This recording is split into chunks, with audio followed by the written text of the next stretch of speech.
어떤 사람이요 꿈을 꾸었습니다. 꿈을 꾸었는데 그 꿈속에서 자기네 그 인생이 파노라마처럼 확 지나가는 걸 봤어요. 그 인생의 가운데 그 파노라마를 보는 가운데 보니까 자기가 걸어왔던 발자국이 다 거기에 찍혀 있었어요. 근데 거기에 보니까 발자국이 두 개가 있었어요. 자기의 발자국과 예수님의 발자국이 이렇게 나란히 이렇게 지나가고 있었습니다. 근데 어떤 시점에서 딱 보니까 발자국이 하나밖에 없어요. 근데 그 시점이 어떤 때였냐면 자기가 가장 힘들고 가장 어렵고 가장 고통 가운데 있을 때 발자국이 하나밖에 없었어요. 그래서 이 사람이 생각했습니다. 그리고 예수님께 말했습니다. 예수님, 어떻게 예수님께서는 제가 인생 가운데 어려운 가운데 있을 때에 함께 있겠다고 말씀하셔놓고 그때 어디 계셨습니까? 발자국이 하나밖에 없었거든요.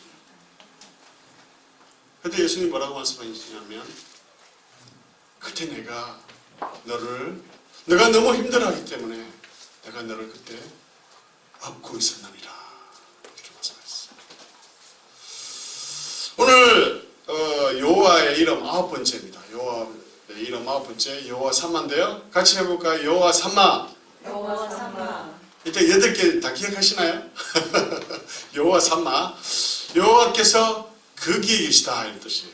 여호와께서 거기 내에 계시다 이런 뜻인데 이게 에스겔서에서 말씀하고 있는 전체 주제예요. 여호와께서 거기 계시다. 그래서 우리가 에스겔서가 길게 48장으로 있는데 두 부분을 나누면요. 1장부터 32장까지 그리고 32장부터 48장인데 이 1장부터 32장의 내용이 뭐냐면 주 여호와께서 거기에 계시지 않다. 이걸 메시지를 전하고 있어요. 그래서 하나님의 심판을 통해서 이스라엘이 어떻게 패망되어 가는지에 대해서 상세하게 보여주고 있습니다. 그 원인이 뭐였냐면요. 우상숭배였어요. 우상숭배. 그래서 에스겔 8장 6절을 보면 이렇게 나와 있습니다. 그가 내게 이르시되 인자야 이제 너는 눈을 들어 북쪽을 바라보라 하시기로 내가 눈을 들어 북쪽을 바라보니 시단문 어기 북쪽에 질투의 우상이 있더라 이렇게 되어 있죠. 그리고 또 6절에 이어서 보면 그가 또 내게 이르시되 인자야 이스라엘 족속이 행한 일을 보느냐 그들이 여기에서 크게 가증한 이들을 향하여 나로 내 성소를 멀리 떠나게 하느니라 너는 다시 다른 큰 가증한 일을 보리라. 이 성전에까지 성수 제단에까지 우상이 들어와 있을 정도로 그렇게 타락되어 있었다는 거죠. 그런 우상 숭배의 모습이 있었다는 것입니다. 그러니까 하나님께서 이 에스겔서 1장부터 32장에 보면 하나님께서 그 성전을 떠나가는 모습을 계속 보여주세요. 문지방에서 점점 해서 밖으로 동쪽으로 떠나가시는 그런 모습이 나와 있습니다. 우리가 이 에스겔서를 잘 이해하려면요, 거기에 나오는 배경적인 이야기를 잘 알아야 돼요. 그래서 이스라엘 역사를 잘 알아야 되는데 보시면 이스라엘 초대왕이 누구죠? 성경 공부 시간 아니지만 좀 알아야지 이게 이해가 되니까. 먼저 첫째 초대왕이 누구죠? 사울이죠. 사울. 그 다음 누굽니까? 다윗이죠. 그리고 그 다음 누구예요? 솔로몬. 그리고 누굽니까? 르호보암이잖아요. 그죠? 근데 이 르호보암 때 남북으로 나눠져요.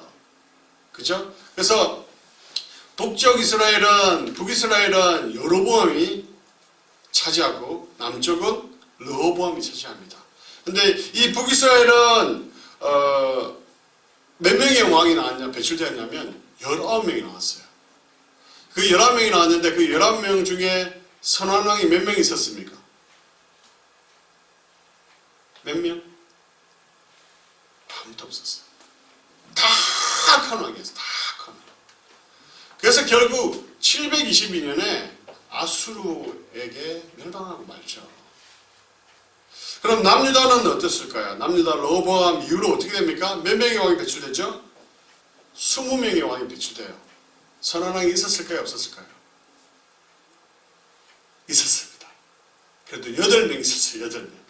그래서 그래서 그나마 남유다는 유지되어 왔어요. 12명은 악한 왕이었고요. 그래서 우리가 이 에스겔의 배경을 이해하려면 이 마지막에 남유다의 다섯 왕을 알아야 되는데요.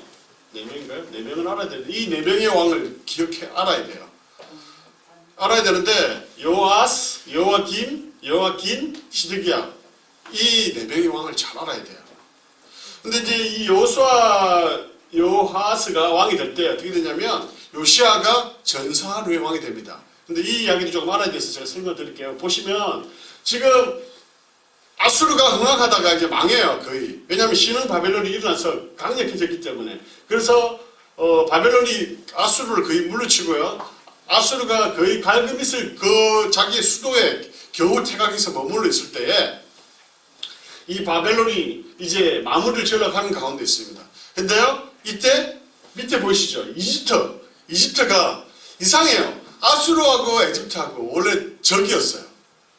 근데 이상하죠? 저때가 되니까 적이 친구가 되었어요.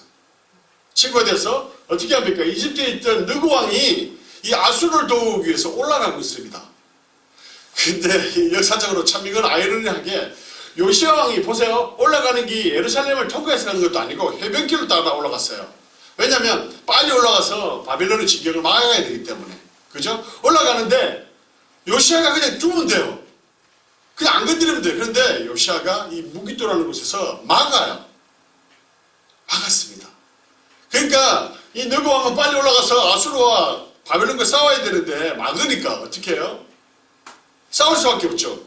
그때 요시아 왕이 죽어요. 근데 요시아 왕이 악한 왕이 아니거든요. 선한 왕이었거든요. 참 좋은 왕이었거든요. 개혁을 일으켰고 성경의 부흥을 일으켰던 그런 왕이었는데 죽고 맙니다. 그러고 나서 누가 왕이 돼요? 여호아스가 왕이 됐죠. 그죠? 그러니까 이 여호아스가 왕이 됐는데 아까 보세요. 이 애국과의 그 바벨론 전쟁이 어떻게 되냐면 그냥 무승부로 끝나요. 끝나는데 느고 왕이 화가 났겠어요? 안 났겠어요? 화가 났죠.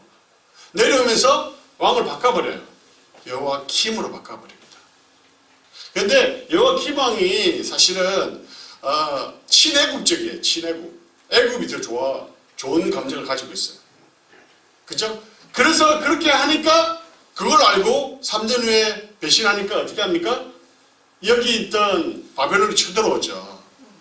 그래서 남유다가 예루살렘이 무너져요. 그리고 일어난 게 1차 포로예요. 1차 포로. 그래서 다니엘과 다 익숙하시죠? 다니엘. 그 세 친구가 이때 끌려가는 거예요. 1차 포로 때. 그리고 나서 또 누가 왕이 세워지냐면 여호와긴이 세워지는데요. 여호와긴은 3개월밖에 통치를 못했어요. 여호와긴도 동일하게 또 친애국적이고 그렇게 하다가 결국 바벨론에게 또 공격을 당하죠. 그러고 나서 누굽니까? 2차 때 포로를 누가 가요? 이 에스겔이 끌려가는 거예요. 에스겔과 이 여호와긴이 끌려갑니다. 이 마지막이 시드기야 왕이고 3차 포로 예루살렘 멸망이 586년에 일어나고 끌려간 경우는 여호와긴이 에스겔과 끌려간 날은 597년에 이런 백그라운드를 가지고 있어요. 이런 백그라운드를. 자, 이런 배경 속에서 우리가 한번 볼게요. 어떻습니까? 2차 포로로 끌려가는 이때 에스겔과 그 백성들의 그 마음이 어떨까요? 에스겔을 먼저 볼까요? 어떻습니까? 이 에스겔은요, 사독 계열의 제사장의 후손이었어요. 부시의 아들이었어요. 나이가 그때쯤 이때 포로로 끌려갈 때 25살이었어요. 그래서 제사장 직분을 몇 세에 합니까? 25세죠. 이제 내가 그렇게 훈련받고 준비되어서 내가 드디어 이제 제사장으로서 이 직분을 감당할 나이가 되었다. 라고 엄청난 꿈을 꾸고 그 꿈에 젖어서 그날만 기다려왔는데 어떻게 됐죠?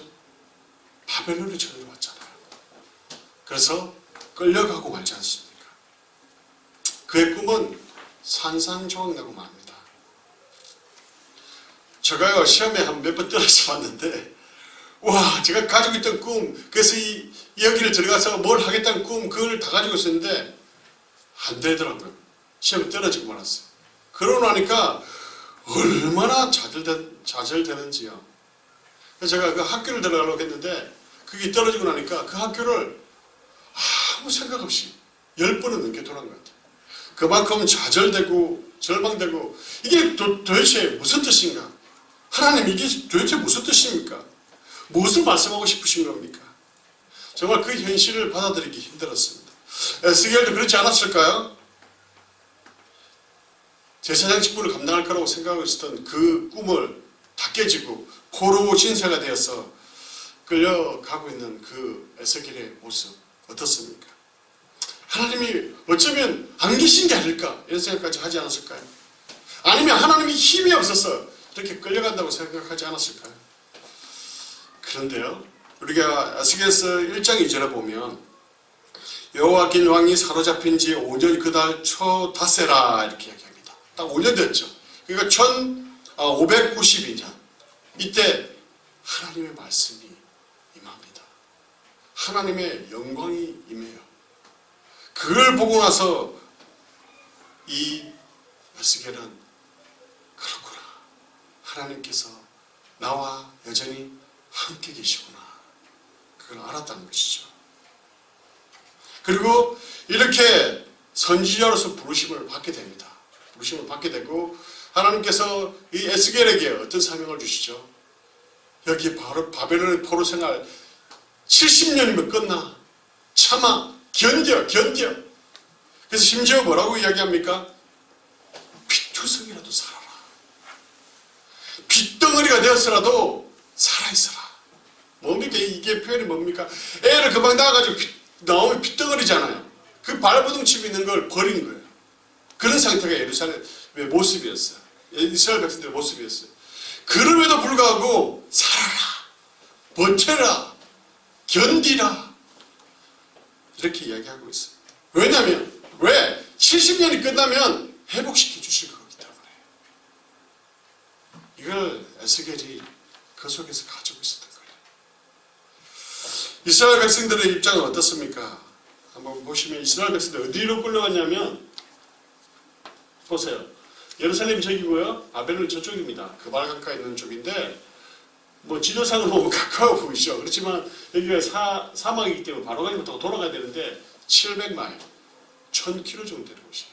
오늘날에 뭐 700마일, 1000km면 제가 휴스턴에서 온 거리만큼 되나요? 그 정도 되겠네요. 그죠? 상당히 멀죠. 어쨌든. 그런데 그때는 교통수단이 별로 없었지 않습니까? 그리고 그곳에는 아무도 살지 않는, 아무도 아는 사람도 없는 다른 나라에 포로로 저기에 끌려갔던 이스라엘 백성들 어땠을까요? 참 비참했을 것입니다. 아마 처절했을 것입니다. 어쩌면 하나님의 그 철저한 부재를 느꼈을 것입니다. 또 이들은 이런 생각을 많이 했어요. 이거 우리 잘못 아니야. 우리 잘못 때문에 이런 거 아니야. 이 조상들의 잘못이야. 조상들이 잘못했어요. 우리가 이렇게 끌고 와 있는 거야. 너희들 때문에 이래 됐어. 이렇게 불평하고 있었을지도 모르겠습니다. 그런데 이들은요, 조금의 희망을 가지고 있었어요. 왜냐하면 이들이 2차 포로잖아요. 그죠? 아직 예루살렘이 남아있었어요. 그렇기 때문에 이들은 어떤 생각을 했냐면, 조금만 버티면 우리가 돌아갈 수 있다. 자, 예루살렘이 다시 힘을 얻으면 우리가 다시 돌아갈 수 있다. 그렇죠? 그러면서 회개하지 않고 계속 거기에서 그러한 불신의 모습들을 살아갑니다. 그런데요, 어떻게 됩니까? 완전히 절망의 소식이 들려옵니다. 에스겔서 33장 21절에 보면요, 이렇게 되어 있습니다. 우리가 사로잡힌 지 12해 열째 달 첫째 날에 예루살렘에부터 도망하여 온 자가 내게 나와 말하기를 그 성이 함락되었다. 아니, 유일한 희망이라고 붙잡고 있었던 그 예루살렘 완전히 망해버렸어요.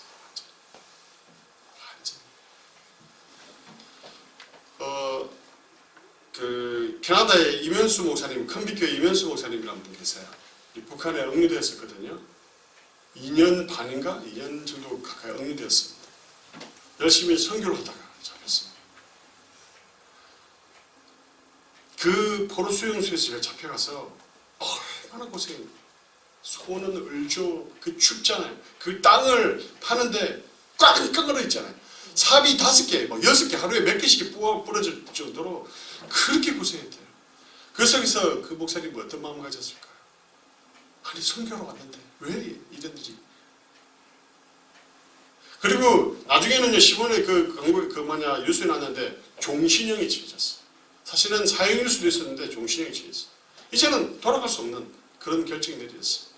그런데요, 이 목사님이 거기서 있으면서 이제 돌아와서 간증하시면서 하는 말이, 성경은 없죠. 아무것도 없어요. 근데 한 구절, 그거 가지고 하루에 100번씩, 1000번씩, 10,000번씩 외우다시피 하는 가운데 하나님께서 위로해 주셨다는 거예요.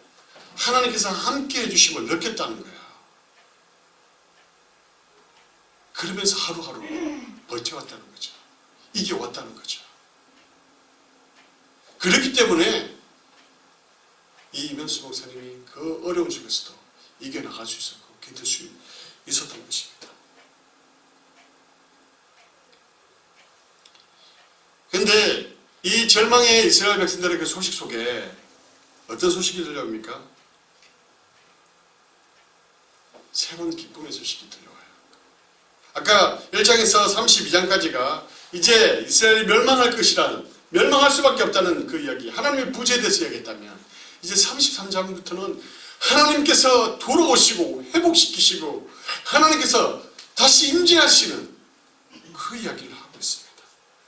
그래서 보시면 에스겔서 36장 24절 아마 있을 텐데 있습니다. 같이 읽어볼까요? 같이 읽겠습니다. 준비 시작. 내가 너희를 여러 나라 가운데서 인도하여 내고 여러 민족 가운데서 모아 데리고 고국 땅에 들어갔어.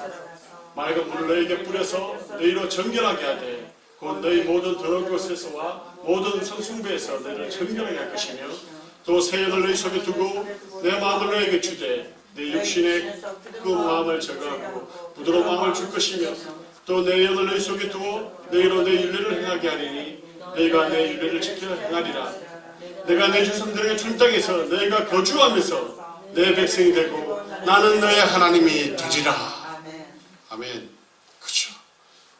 하나님께서 다시 너의 하나님이 되겠다. 떠나가셨던 하나님께서 다시 오셔서 너 하나님이 되겠다. 이렇게 말씀하고 있다는 것입니다. 그러면서 이 에스겔 48장 이 말씀을 뭐냐면 전체적인 그 새 예루살렘의 그 성전의 모습이 어떻게 지어지는지 다 말씀하시면서 결론적으로 뭐라고 얘기합니까? 그걸 보여주면서 여호와 삼마 하나님, 여호와 하나님께서 여기에 계시다. 여호와 하나님께서 여기에 계시다. 이렇게 말씀하고 있는 것이죠.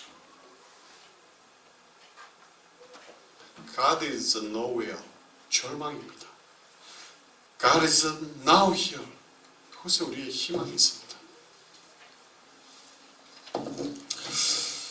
여러분, 여호와 삼마의 하나님, 그 하나님의 이름이 우리에게 주시는 의미가 뭘까요? 그 이름을 통해서 나타나는 그 하나님은 어떤 하나님입니까?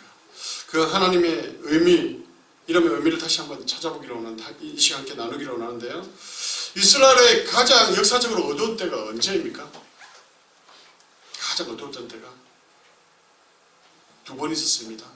한 번은 애굽에 있을 때, 애굽의 노예로 있을 때, 이스라엘 백성들이 수많은 학대와 핍박을 당하고 고통 가운데 부르짖었습니다. 그 고통, 이스라엘이 그 고통 가운데 있을 때요, 하나님께서 함께 계시지 않았나요? 계셨죠. 그래서 출애굽기 3장 7절에 보면 이렇습니다. 여호와께서 이르시되 내가 애굽에 있는 내 백성의 고통을 분명히 보았고 그들이 감독자로 말미암아 부르짖음을 듣고 그 근심을 알고, 이렇게 되어 있습니다. 하나님께서요 이스라엘 백성들과 함께 계시다는 거예요. 그 고통 가운데 알고 계셨다는 거예요. 그렇죠? 그래서 누구를 보냅니까? 모세를 보내잖아요. 모세를 부르셔서 그들을 구원의 대대로 보내십니다. 그리고 조금 전에 봤던 그 바벨론에서의 그 포로 시대였습니다. 그죠? 바벨론이요, 우리가 잘 익히 그냥 사회 시간 내지 여러 가지 시간에 배웠던 것처럼 엄청난 나라입니다. 그 나라 결코 무너질 거라고 아무도 생각하지 않았습니다. 그러나 무너졌습니다. 이 바사라는 왕이 페르시아에 의해서 무너지고 맙니다.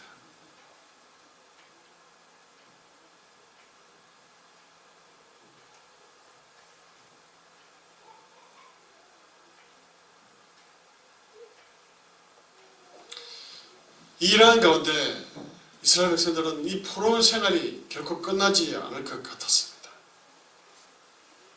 눈물과 회한, 그 포로의 그 비참한 생활들이 계속되어 왔죠. 절망과 좌절밖에 없는 그런 시간들이었습니다. 그런데 이 바벨론이 어떻게 됩니까? 무너지잖아요.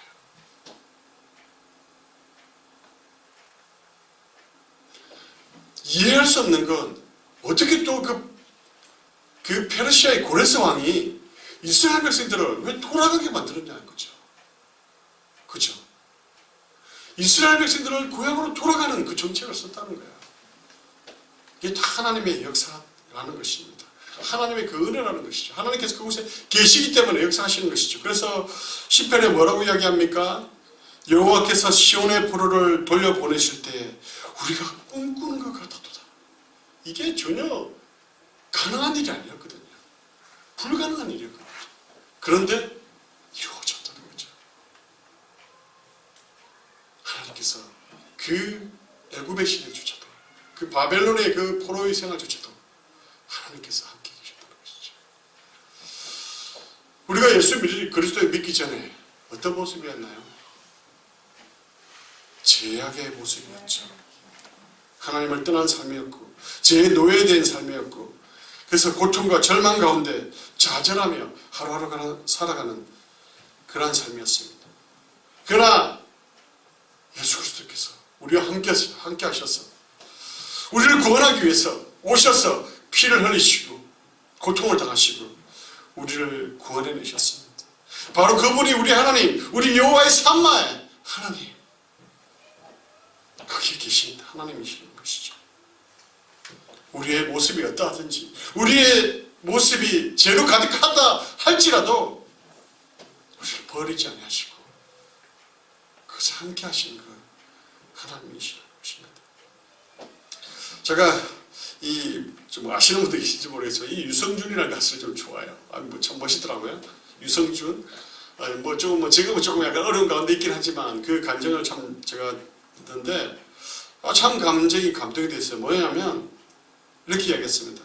자기 인생 가운데 방황하면서 하나님 앞에 떠나서 넘어지고 쓰러지고 또 나쁜 길로 빠지고 그런 가운데 때로는 죽으려고 자살하려는 그 생각 가운데 있을 때 주님이 찾아오셔서 하셨던 말씀이었습니다. 사랑하는 아들아, 내가 너와 함께 하느니라. 일어나라. 내가 내 옆에 있었지만 너는 나를 보지 못하였고 내가 너 뒤에 있었지만 나를 알지 못했다. 일어나라 아들아. 이야기를 듣고 이 유승전이 변화되었습니다. 그리고 나서 이 찬양을 부르더라고요. 나 주를 멀리 떠났다 이제 옵니다. 나 죄의 길에 시달려 이제 옵니다. 나 이제 왔으니 내 집을 찾아 주여 나를 받으사 맞아 주소서. 그렇습니다. 여러분 삶 가운데는 어떻습니까? 여러분 삶 가운데는 여러분 삶 살아가는 가운데 하나님이 안 계신 것 같은 그런 고난 가운데 계실 때가 있지 않으십니까?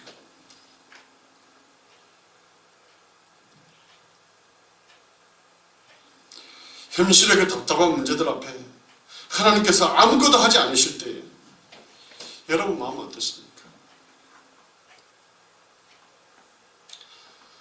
제가 유비제 장로교 저희 교회를 바라보면서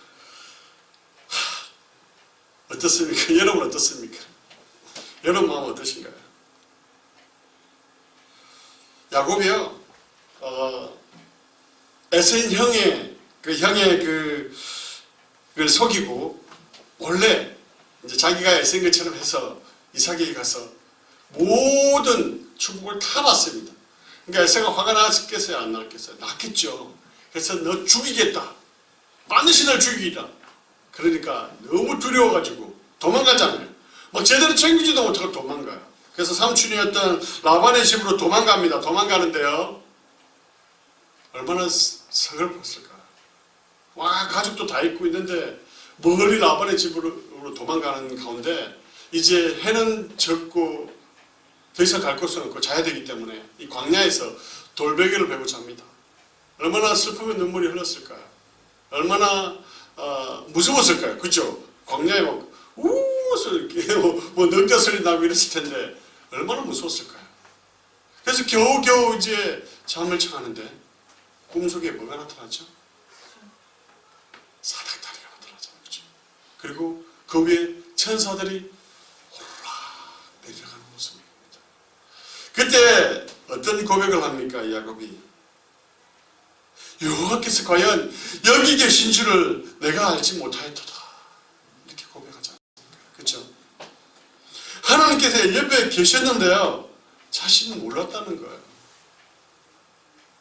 내가 모를 뿐이지요, 하나님은 옆에 계십니다. 바로 여호와 삼마 하나님, 그 하나님으로 바로 거기에 여러분의 그 상 속에 함께 계시다는 것입니다. 사도 바울이요, 수많은 선교 여행 후에 이제 로마로 가야 된다는 마음을 가지고 로마를 향해 갈 때 많은 사람들 말이죠. 가면 죽는다, 제발 가지 마라. 그러나 거기에 사명이 있고 나의 달려갈 길은 여기이기 때문에 내가 목숨이 없어진다 할지라도 나의 갈 길을 가겠다고 갑니다. 그래서 가다가 뭘 만나요? 유굴라 강풍을 만나요. 와, 엄청난 강풍을 만나요. 다 죽을 것 같습니다. 그러나 사도 바울만은 편안해요. 다른 사람들은 다 죽는다고 날리고 막 물건 버리고 먹는 거 버리고 다 버리는 그 상황 속에 사도 바울만큼은 편안해요. 왜요? 그래, 하나님 거기서 계시기 때문에 내가 가서 복음을 전해야 하기 때문에 사명이 끝나기 전에는요 죽지 않습니다. 그렇기 때문에 이 사도 바울은 그 마음이 편안할 수 있었던 거예요. 우리가 인생을 살아가면서 하나님의 그 부재를 느낄 때 기억하십시오. 하나님께서 여전히 거기에 계시다는 것을, 여호와 삼마 하나님으로 거기 계시다는 것을 기억하십시오. 시편 139편 1절에서 한 10절까지를 한번 같이 해보겠습니다. 하나님께서 우리 가운데 계심을 너무나 정확하게 나타내 주는 말씀입니다. 같이 읽겠습니다. 시작. 여호와께서 주께서 나를 살폈으므로 나를 아시나이다. 주께서 내가 안고 일었음을 아시고 멀리서도 나의 생각을 밝히 아시오니 나의 모든 길과 내가 눕는 것을 살펴보셨으므로 나의 모든 행위를 익히 아시오니 여호와여 너의 혀의 말을 알지도 못하는 것이 하나도 없으시니 내가 주의 영을 떠나 어디로 가며 주의 앞에서 어디로 피하리이까. 내가 하늘에 올라갈지라도 거기에 계시며 서울에 내 자리를 펼치라도 거기 계시니이다. 내가 새벽 날개를 치며 바다 끝에 가서 거주할지라도 거기서도 주의 손이 나를 인도하시며 주의 오른손이 나를 붙드시리이다. 그렇죠? 하나님께서 내가 어디에 자리를 편다 할지라도, 서울에 자리를 편다 할지라도, 바다 끝에 있다 할지라도 그곳에 계시다 하고 말씀하시는 것이죠. 어제 새벽에 제가 나오신 분들은 들으셨겠지만 질문 드렸던 질문입니다. 왜 주님의 오심을 사모하십니까? 왜 주님의 오심을 기다리십니까? 바꾸어 말하면 왜 천국에 대한 사모함이 있습니까? 왜? 그곳에는 황금으로 지어진 집이 있기 때문에요? 아니면 수정과 옥보석, 노 이런 아름다운 것들로 채워져 있기 때문인가요? 아니면 그곳에는 아픔도 없고 질병도 없고 슬픔도 없는 그런 곳이기 때문인가요? 아닐 것입니다. 그곳에 여호와가 계십니다. 여호와가 계신 곳이 천국이기 때문입니다. 비록 아무리 좋은 것을 가지고 있고요, 아무리 좋은 시스템을 가지고 있고, 아무리 좋은 환경을 가지고 있고, 풍부한 음식이 있고 많은 것이 있다 할지라도 그곳에 하나님이 계시지 않다면 그것은 결코 천국이 아닐 것입니다. 그러나 우리가 있는 곳이 때로는 어렵고 고난이 있고 슬픔이 있고 제대로 된 음식을 먹지 못하고 좋은 것을 누리지 못하고 고통이 있다 할지라도 그곳에 주님이 계시다면 그것은 천국일 것입니다. 사랑하는 성도 여러분, 여호와 삼마의 하나님은요 과거에도 함께 하셨고 지금 현재 나후에도 함께 하십니다. 그리고 앞으로 우리가 가야 할 그 천국에서도 우리와 함께 하실 것입니다. 여호와 삼마 하나님은 언제나 거기에 계십니다. 그 하나님을 우리가 바라보시면서 이 세상을 살아가는 건데 여러 가지 고난, 어려움들 그것을 넉넉히 이기시는 여러분 되시기를 간절히 축원합니다.